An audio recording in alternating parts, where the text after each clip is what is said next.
Aerodynamics was a company that made a lot of innovations in the coaster community, but one of their final major things that they did was their line of Aero Mega Loopers. These would be giant coasters that, as the name implies, went upside down multiple times, and all of these coasters would make a big impact at all of their parks. But now, there's only one left. So, let's look at what happened.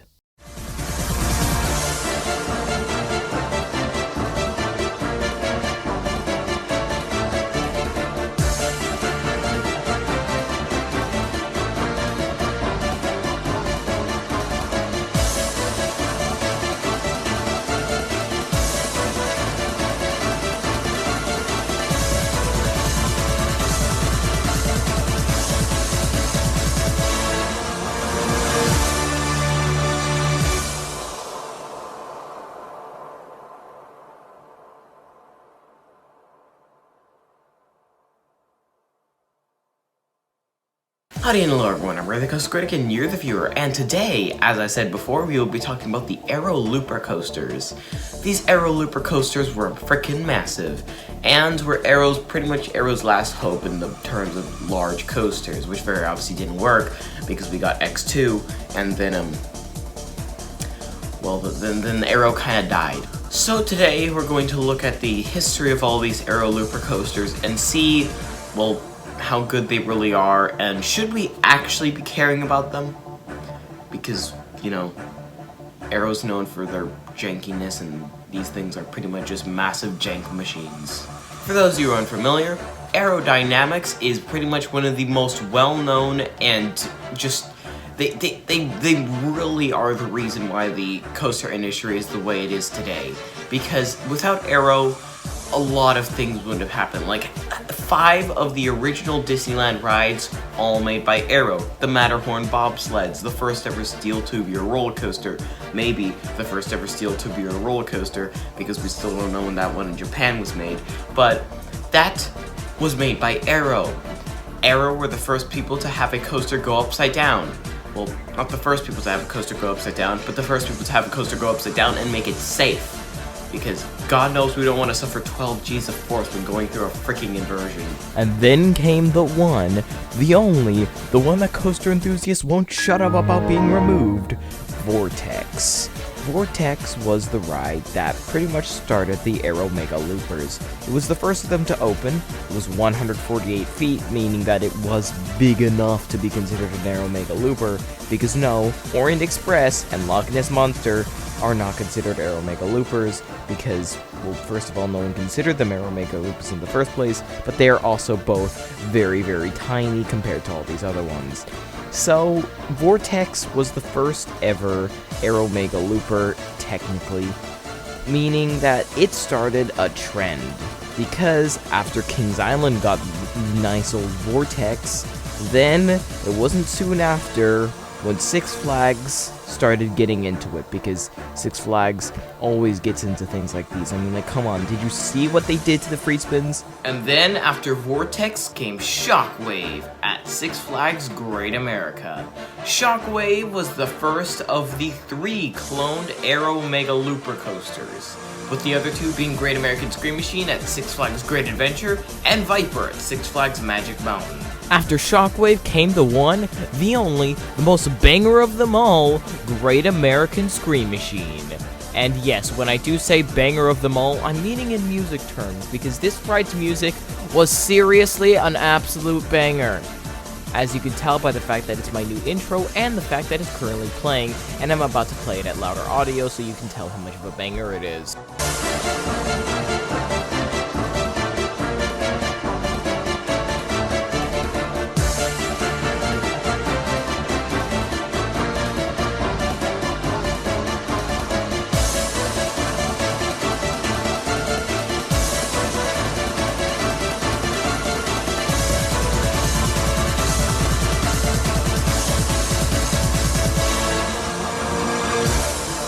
Then after Great American Scream Machine came the tallest one, Viper.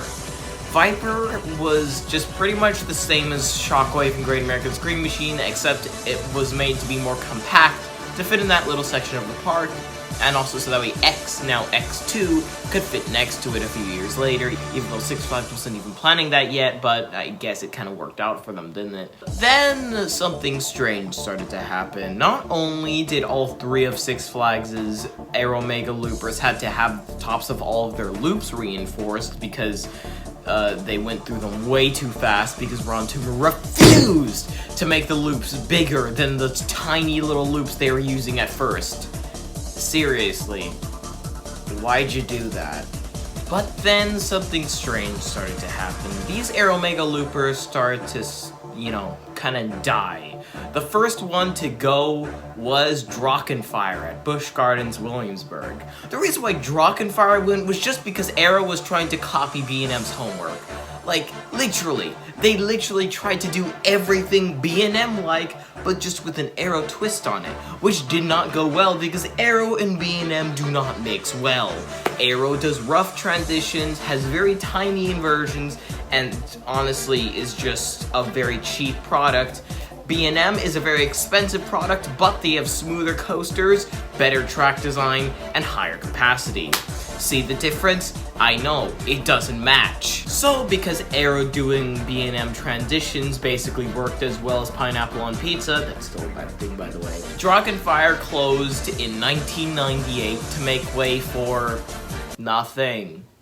Seriously, still nothing is in that plot of land. There was the Drachenspire concept, but we don't know what happened to that. It may still be happening. Who freaking knows? It's SeaWorld at this point. Who knows what's happening with SeaWorld? They're doing anything at this point. A freaking launch coaster for Busch Gardens Williamsburg, launch coaster for SeaWorld San Diego, big, massive, intimate launch coaster for Busch Gardens Williamsburg, RMC for Busch Gardens Tampa, another launch coaster for... I'm seeing a trend here. So, after this, Steel Phantom at Kennywood fell. This was because not really the same problem as Drachenfire, because this time Aero decided to stay in their zone. Well, that was because it came before Drachenfire, but whatever. So that meant that it was just general Aero bad transitions. Kennywood didn't really want to do the maintenance, the extreme maintenance that Six Flags had to do to all their Aero loopers to keep them running well. So that meant that they ended up just, well, let's just say it was very rough, it was very bad, and it was very painful. So that went in 2001 to be renovated into Phantom's Revenge, which is now known to be one of the best coasters ever for them, first of all, replacing all of the track except for the one in the station and the lift hill, and also kind of, well, removing all the inversions, which were the most painful parts of the ride, and replacing them all with top-class airtime moments, meaning that basically it just fixed everything that was bad about the ride.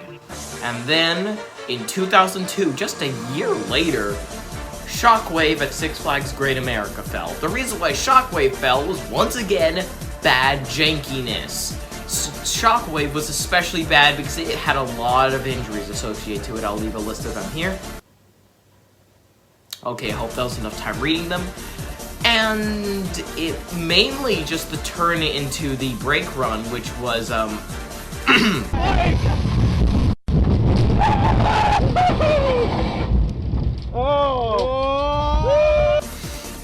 bad. And because of these, really, really bad transitions, eventually people got fed up with the ride, and everyone stopped riding it, and Six Flags couldn't care less about it, so they destroyed it. It was originally supposed to be relocated to who the frick knows where, but then halfway through demolition, Six Flags looked at Shockwave and went, yeah, you're kind of a piece of trash. I don't think anyone's gonna want you anymore. So they just straight up just stopped giving one, and then just decided to start just winging it on the deconstruction, because you can see in this photo right here how they, at first, they really were thinking of relocating this, and then afterwards, not so much. And then, actually a little bit of time later, came Great American Scream Machine. I know, the banger was gone, and it was just basically the same reason that Shockwave fell. But thankfully, Great American Scream Machine was smooth for a little bit longer, but it still was pretty freaking rough. So, yeah, that one fell, and that meant that the only two major Aero Loopers left, Aero Mega Loopers left, were Viper and Vortex. Double V. But this double wouldn't last for much longer, because in 2019, Cedar Fair, alongside them removing Firehawk the previous year to add their Giga Coaster. No, I will never give up. Orion is a Giga. Orion is in fact a Giga, and you cannot change my mind. So, after they removed Firehawk for Orion, the Giga Coaster, they decided that next they would remove Vortex. The reason why was because Vortex, because of Aero going bankrupt, because X kind of just burned their wallet, they're pretty much all of the Aero coasters were really starting to run into problems. And that meant that parts were becoming more and more scarce because very obviously Aero wasn't around to produce those parts. Meaning that eventually all the Aero coasters are gonna have to fall due to a lack of parts, except for Disney, because Disney will do anything to keep the Matterhorn up and running. So, Vortex fell. And now all that's left, and I can confirm it is left because I literally wrote it about a month ago, Viper at Six Flags Magic Mountain, which I can confirm is running really well. Like, there's barely any roughness on it. The only really jankiness is just the inversions and that weird hill into the brake run where you can tell that Aero didn't really care about smoothing the curve, and instead they just went like that, and then it basically, it like, I don't know how to describe it. It just throws you into your restraint and then right back down into the brake run, and then while you're doing that, you're going forward into the restraint, which kills your shoulders. But I don't care because I'm tall and the shoulder restraints go like this and all like this, meaning I can have a comfortable ride. Haha, advantages of being tall. So how about we look at Viper and see why it should be actually kept alive, even though every single time I go to Magic Mountain, it never has a line. Like, I literally once walked through the queue and right into the car. There's no way for that coaster. If you are a tall person and are okay with janky rides, go to ham on Viper. It is waiting for you.